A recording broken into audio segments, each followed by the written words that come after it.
buhay niya, no? Yan.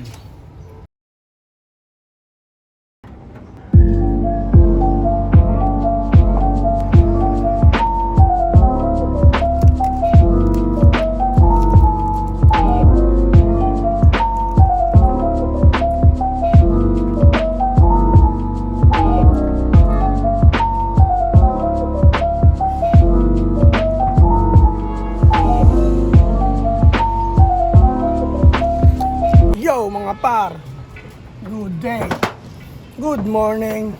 As usual, patuka tayo ng ibon.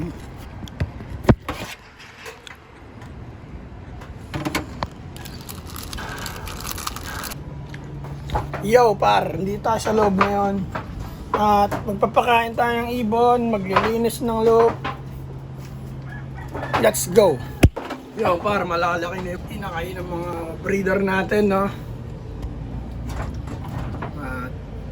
Yun, basa yung ipot nila pa. Sa inakay siguro.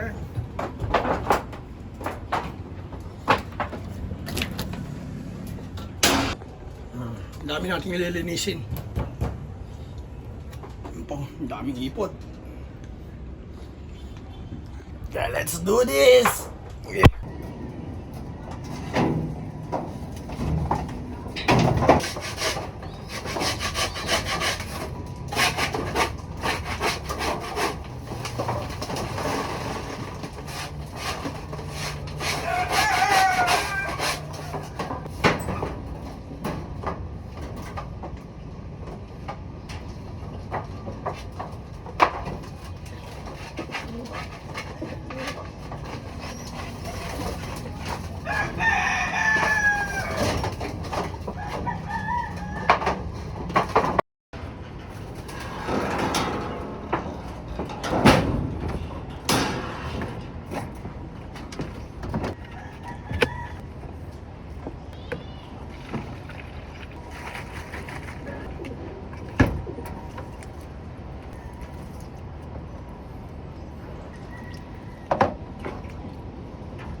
Yo mga par, tapos na tayo maglinis ng mga poop ng ating mga alagang ibon, no?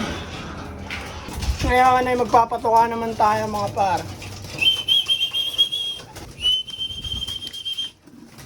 Kaya mga par, sabik na sila kumain, no? Pagtapos natin magpatuka mga par, ano naman tayo, pa-viewing sa mga YB natin mga par, para ayos ang lahat, no?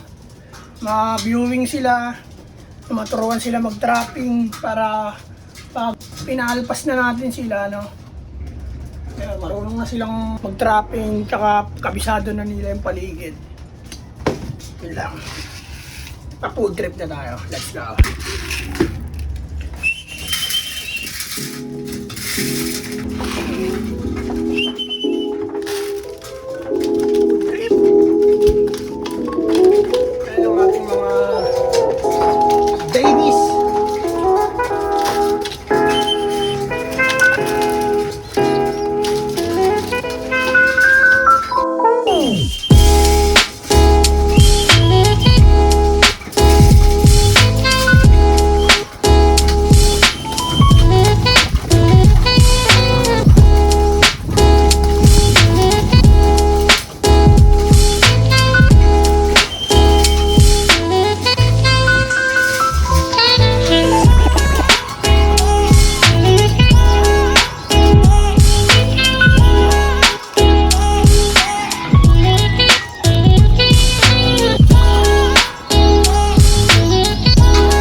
na sila, no? Pahingayin lang natin sila konti yung mga par. At ipapaviewing na natin yung mga young bird natin. At yung breeder natin mga par, no? Nagsusubo na siya. Oh. Ayan o. Yun, susubuan niya yung kanyang baby. Subuan mo na, huwag ka na mahiya. Yan.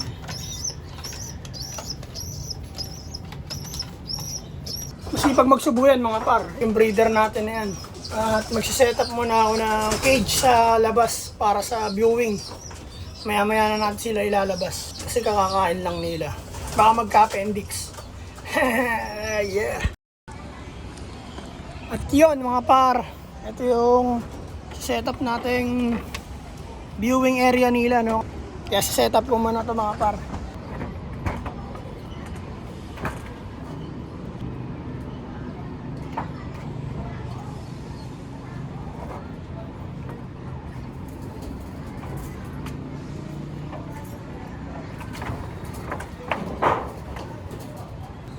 Yan mga par, na-set up na natin itong ating viewing area na cage, no? Cage pa lang sa ngayon.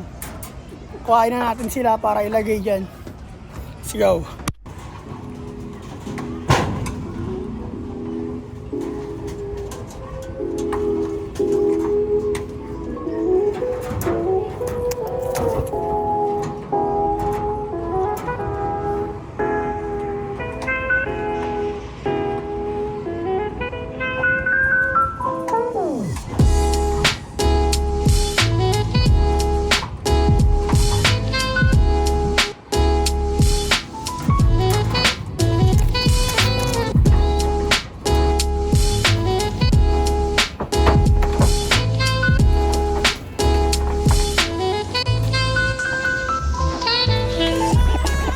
Mga par, ito tinubol to, tinubol. May nakuha kami ditong puti sa pet niya, pero natanggal na agabi.